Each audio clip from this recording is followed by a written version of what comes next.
Just a quick disclaimer before we get started. I just want to say I apologize for the audio. The simple fact I'm having a Microsoft issue at this point in time with one of the updates is causing my audio to flicker around. So I am still working on getting it fixed. Please bear with me on this video. So without further ado, let's get to the video. Well, good morning, good afternoon, good evening, everybody. Welcome back once again to JJ's PC Build. You know, it's JJ with you once again. First time here, hit the subscribe button. Keep me working. Hit the like button. Keep YouTube working. Don't forget about the notification bell so you know I post the next video or live stream. Today, we're going to be talking about something that's not being talked about. Everybody seems to miss the point about this, but motherboard pricing, it's getting messy, guys. And a lot of people are talking about it. Not because, well, I can say not everyone is talking about it correctly. You've probably seen reviewers say things like motherboard prices are dropping because RAM shortages are forcing manufacturers to adjust, or DDR5 is expensive. So motherboard prices are coming down. I know many of you heard that. I know I've heard that many of times too. So, you know, when it comes down to it all, I mean, did it get so... did motherboards prices, are they coming down? That's the question. And while that sounds neat and tidy, it's not actually what is actually happening. So the real story is, guys, the real story that I see is it actually coming down? That's the question everybody's got it in their mind. So, but the real story, I think, is way more chaotic and honestly way more interesting. So let's start with DDR5. DDR5 prices have exploded. I mean, it exploded. We're talking about massive jumps, double, triple, even quadruple compared to last year. As if you remember, we had a discussion, what was it, November 2025, that if you don't get your parts then, the prices are just going to be out of this world. And guess what? I was right. RAM prices went through the roof. Graphics card prices went through the roof. You know, what are you going to do? I mean, what is there left? I mean, people are talking about monitors being cheaper, but when they start hitting that chip market, you never know. It could get worse. But when RAM prices spiked like that, it doesn't magically make the motherboard manufacturers lower their prices. What actually happens is supply and demand. So when you get supply and demand and it collapses, people stop upgrading. They stop building new systems. They stop buying motherboards entirely because the total cost of a new platform is getting freaking ridiculous, in my opinion. You can't convince someone to buy a $200 motherboard when the RAM cost is like $300 to $400 to even $1,500. So guess what? The market freezes. And that's exactly what we're seeing. You know what I mean? Motherboard sales have dropped hard.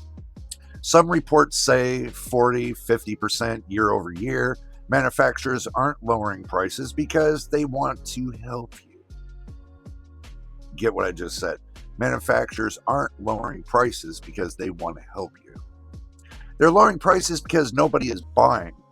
They're sitting on inventory. They're delaying launches. They're cutting production. This is a demand-driven correction, not a goodwill discount, guys. But here's where things get more interesting.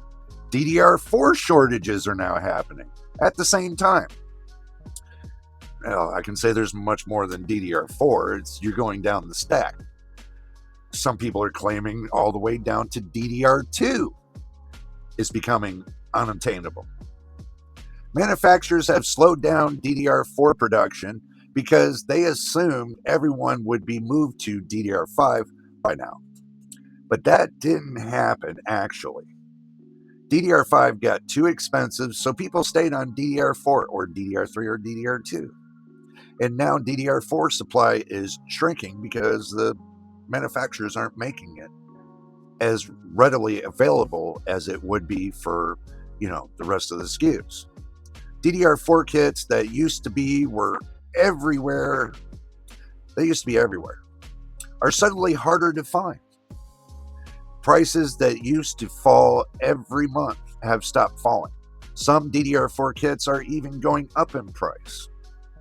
And it doesn't stop there. AM4 motherboards, the backbone of the budget and mid-range PC building, for years are disappearing. And I mean, I'll tell you, I went on Amazon looking for this. You guys probably can't see that. Let me get you over here so you can see what I'm talking about. See,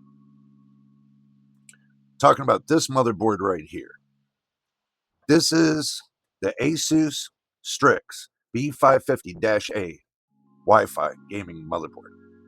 Did I say? No, it's a gaming motherboard, not Wi-Fi. I don't know why I was thinking it was Wi-Fi. It probably isn't. I just don't know it. But thinking about it all, guys, coming down to what we're looking at today. Manufacturers have stopped large-scale AM4 production. They're only doing small batches for OEM in specific regions. Popular boards like this one here, the B550 Strix, the B550 Tomahawk, and the X570 Tough, kind of are not really being restocked. They might pop in once in a while, but not all the time. Retailers are selling through the remaining inventory and not getting replacements. Some AM4 boards are now only available through third-party sellers, which means inflated pricing and questionable availability. So when reviewers say motherboard prices are dropping because of RAM shortages or forcing manufacturers to adjust, they're oversimplifying the situation. Yes, RAM shortages are real. Yes, DDR5 supply is tight. Yes, DDR4 production is slowing down. But manufacturers, guess what? They're not lowering prices of motherboards because RAM's expensive. They're lowering prices because expensive RAM killed the demand for motherboards. It's a chain reaction, not a direct cause, guys. And then you have Amazon Prime Day. Prime Day discounts make everything look like it's dropping in price, which it's not. But that's not the market. That's Amazon doing what Amazon always does, slashing prices for a few days to move inventory. A Prime Day sale doesn't mean the industry is lowering prices. It means the retailers are trying to clear shelves. It's temporary. It's artificial. It's not a trend. The real story is DDR5 pricing has destabilized the entire PC building ecosystem. Get your drink and snacks, guys, because I'm going to tell you, you're going to really need it. I mean, going through all this information that I've went through for the last week or so on motherboards has just been crazy.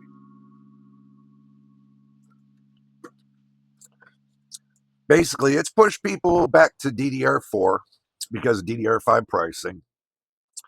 It's crushing the motherboard demand. It's forcing manufacturers to rethink their strategies. I mean, how many times have they really rethought, their strategies? How many times? I mean, we have to look at,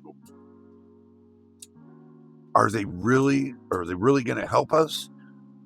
Because the hobbyists, DIYers, and, even your OEM builders are starting to get really, really, really nervous.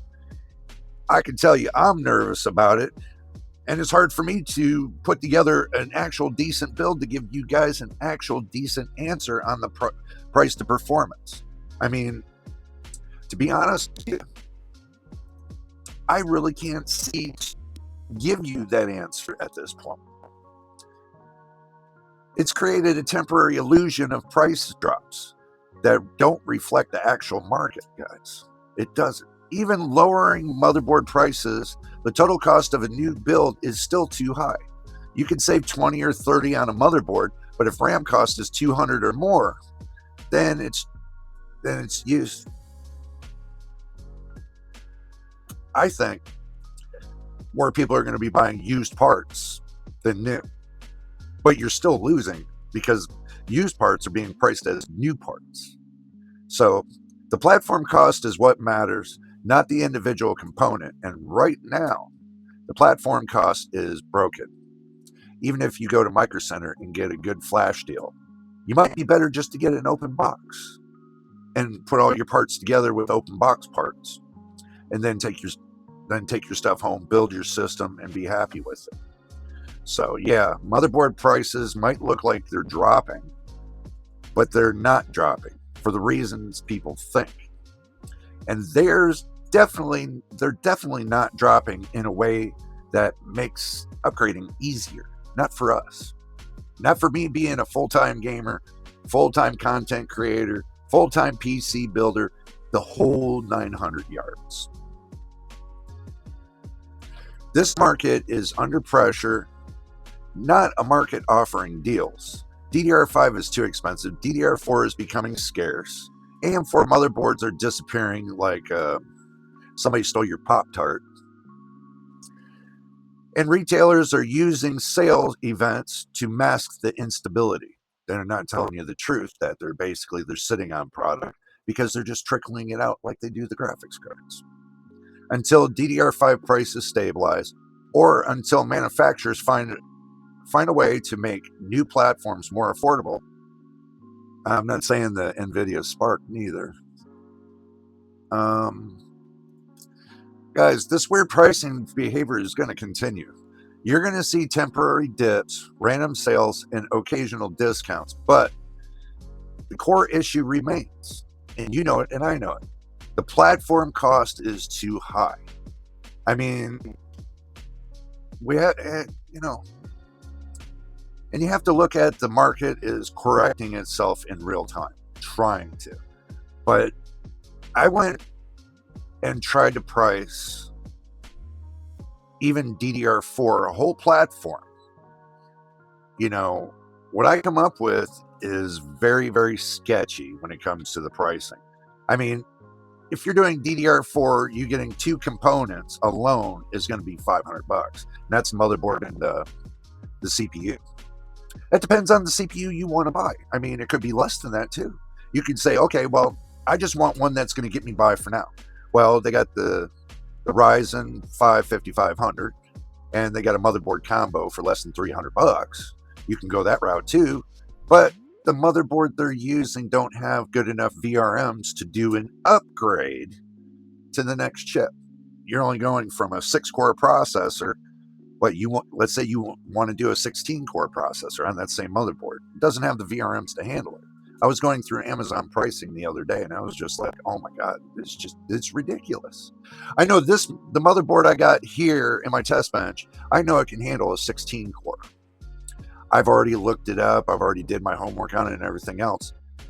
I mean, I can't even really tell you guys that this is going to be a good offering or not because it's hard to find the motherboards, especially brand new. And I know a lot of people don't like used because they're selling used product for new prices.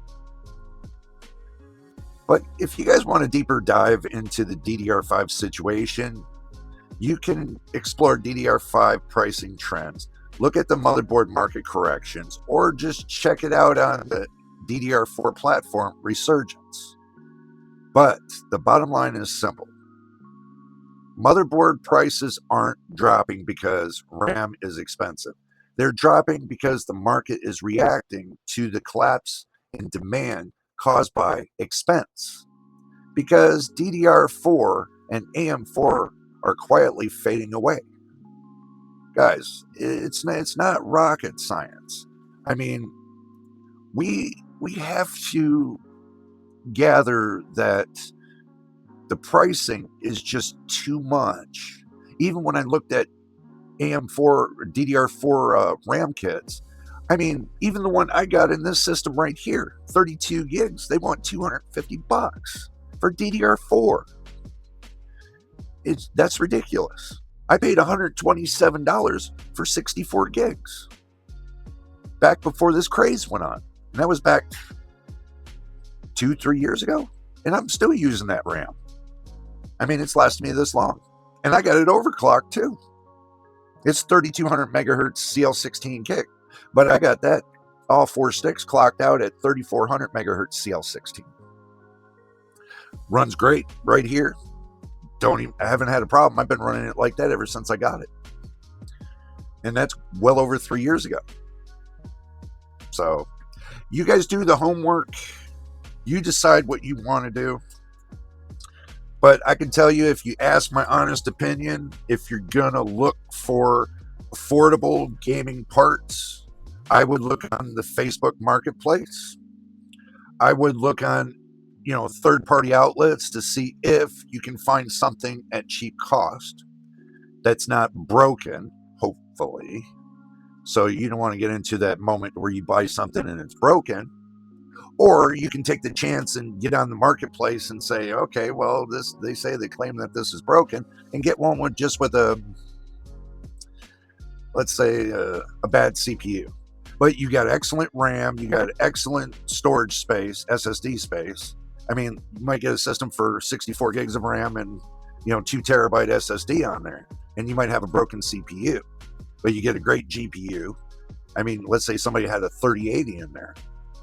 That's a great GPU. I mean, you can get by with that and all that, and you can take all those parts off.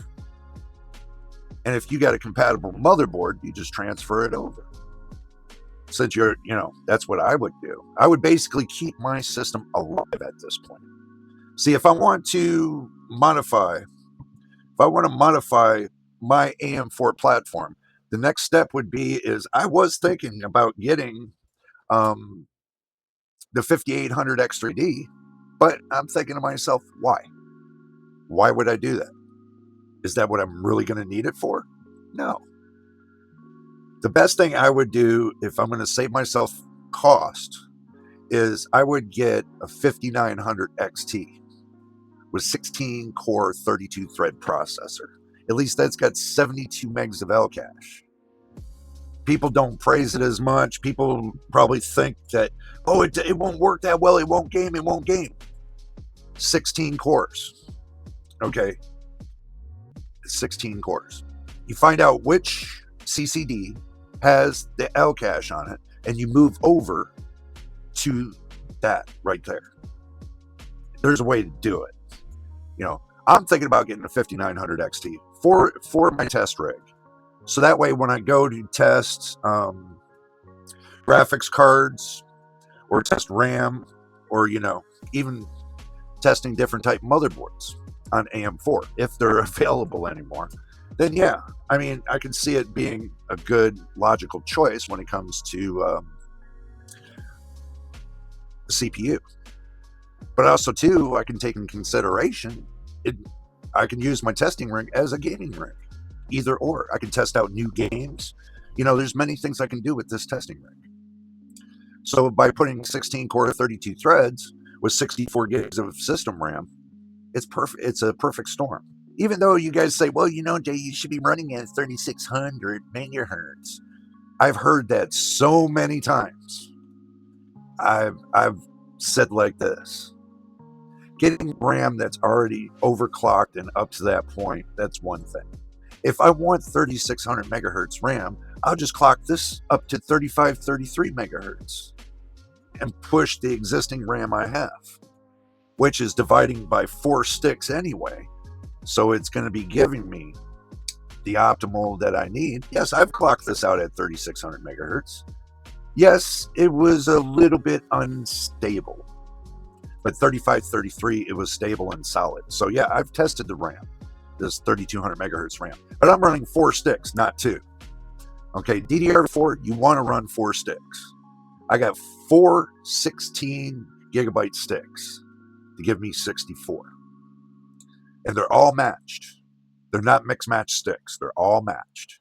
So, giving you guys that idea, I'm using Corsair LPX, not the RGB kind, just the LPX. It's the blacked out version. So I'm running that. They say, oh, yeah, it's just for XMP. But I hate to tell you, I'm running it for DOCP as well.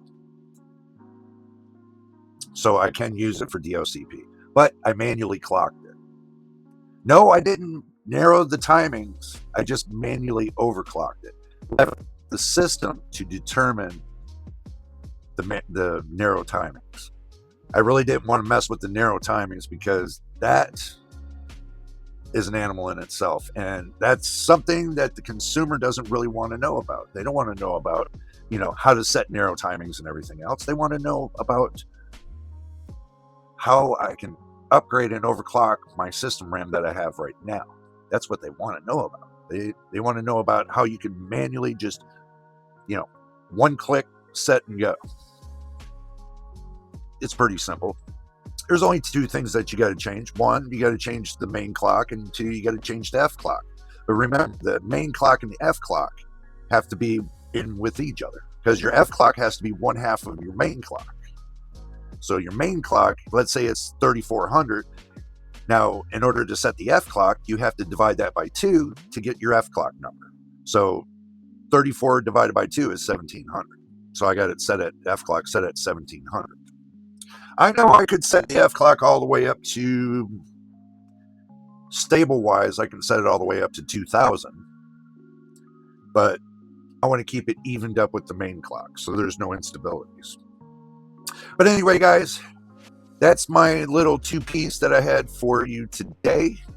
And yes, you're wondering too, Jay, what's up with the other camera? Well, the whole idea of the other camera is this, right? I have one here and one here. So that means you get a side view and you get a front view. Let's say if I'm working on something right here. At least it works. But if I'm working on something right here, you can get this view and you can get a view over here just by a click. I want to put one over here. Well, you guys can't see it. Oh, geez. I want to put one over here. You guys can see me right here. So I want to put one right here. Or I can turn myself now. Pull a table right in front. And if I want to do a PC build, I can do it right here. And then still have the advantage of you guys looking at me over on the side because I can turn the camera with me in it towards the build. It's just something I'm messing with right now. It seems like it's a good idea at this point, It really does. But anyway, we got more in the future. I got more cameras to hook up. But anyway, if you made it to the end of the video, we do appreciate you, and we do welcome all our new subscribers. I am getting so giggly and happy that, I've waited so long, almost 4 years, to break 1,000 subscribers.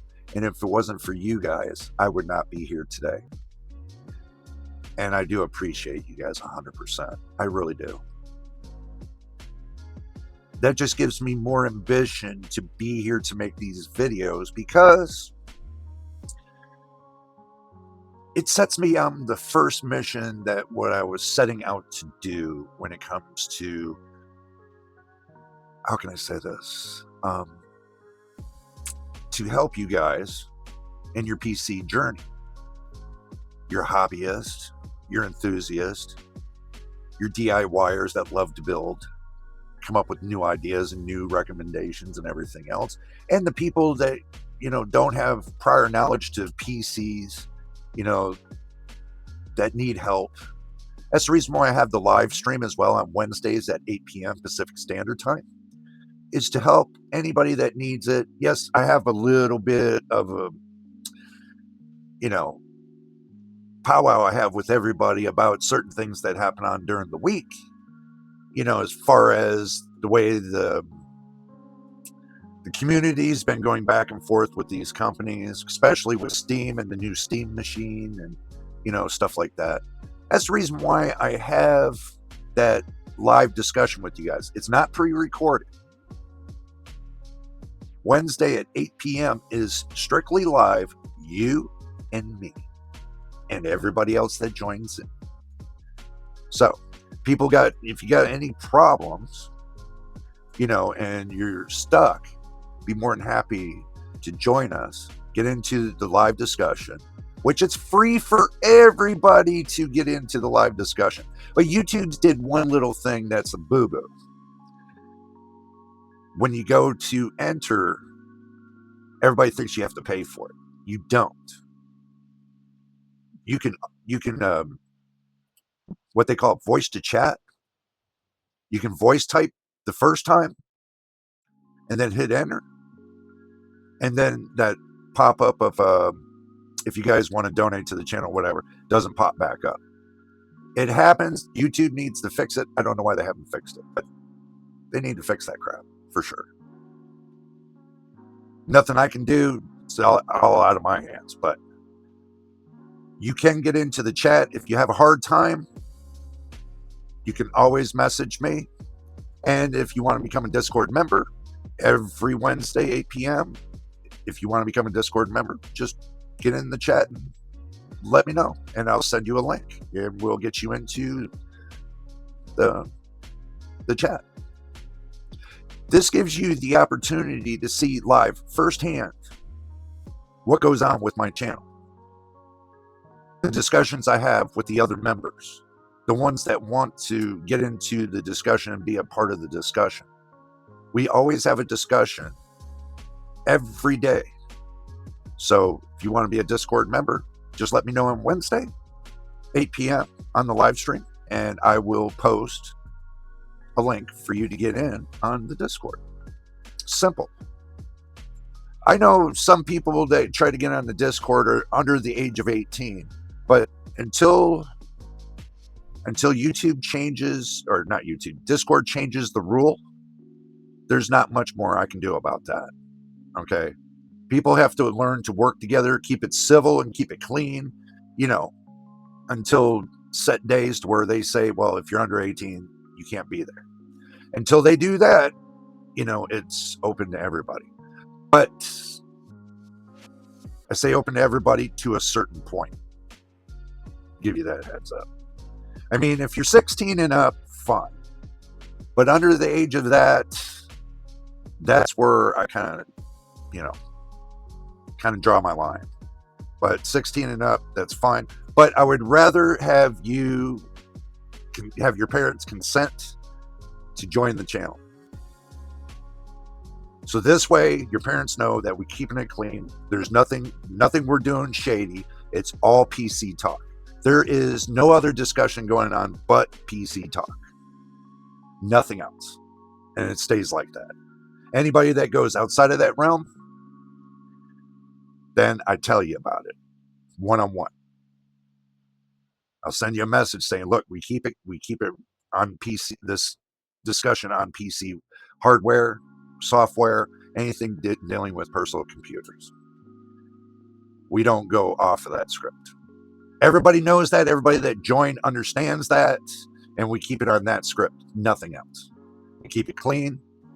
That's the end of that. So just to give you guys a reminder how we keep our Discord. We keep our Discord very clean and professional, and try to keep it open for people that need help on PC builds, as well as just questions about how things are going on certain things with PCs and where the market is and stuff like that. Okay. There's nothing shady about what I do. Everything is upfront. I am totally 100% transparent with everybody. So there's no hidden nothing. Transparency is the way I keep it. And I hide nothing from nobody. But anyway, guys, just to give you that heads up, that's how I roll. And so you know. So that way, when you do come to the channel, I mean, I keep it legit. All the information that I find, I put on my videos and my live streams. That's the information I find. And if people have the arguments about, well, it's really not that way. Well, guess what? Then, thousands and thousands of people are saying it's this way. So, I can't deny it. I'm not going to deny the information. Information's out there for the public. Like if I go to videocards.com, WCCF Tech, or some other outlet to get the information, this is information they pulled up over a period of time. So the information that they put out there could be, to me, it's an 80-20 split. 80% being correct, 20% being kinda, maybe. So I tell everybody, take it like a grain of salt. That's it.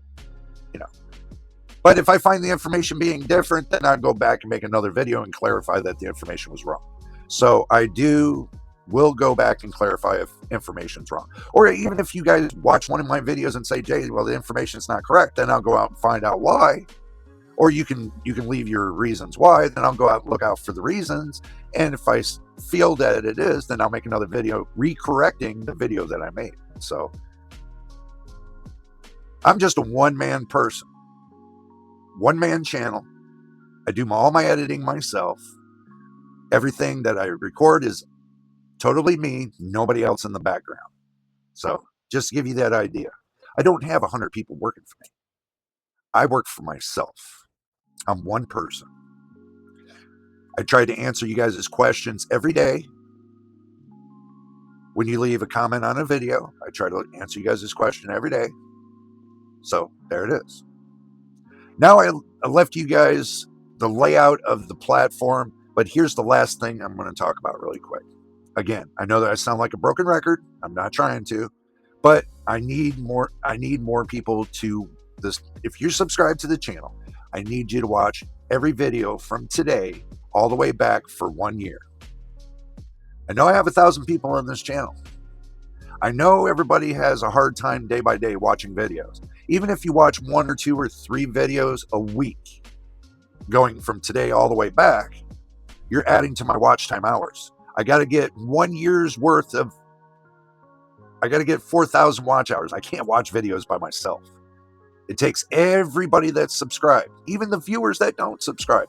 Watch my videos. Help the channel out. Help us grow. By saying us, I mean me. Help me grow this channel. Okay, well, that's about all I got for you guys. I'm just bringing that out to you guys really quick. Hopefully you do help me grow the channel.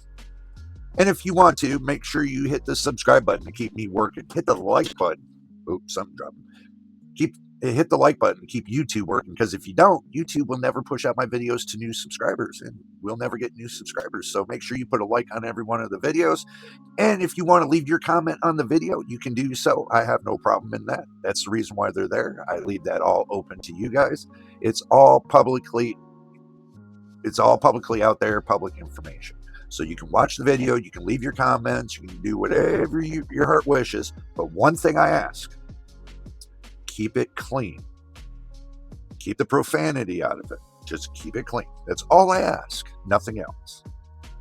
So until the next time and the next video, you know it is. We'll see you on the next one, guys. I don't ever slow up, no I don't take shit. I got no love for the fakeness. If you wanna play tough and wanna hate this, I'll always show up. I don't ever slow up, no I don't take shit. I got no love for the fakeness. If you wanna play tough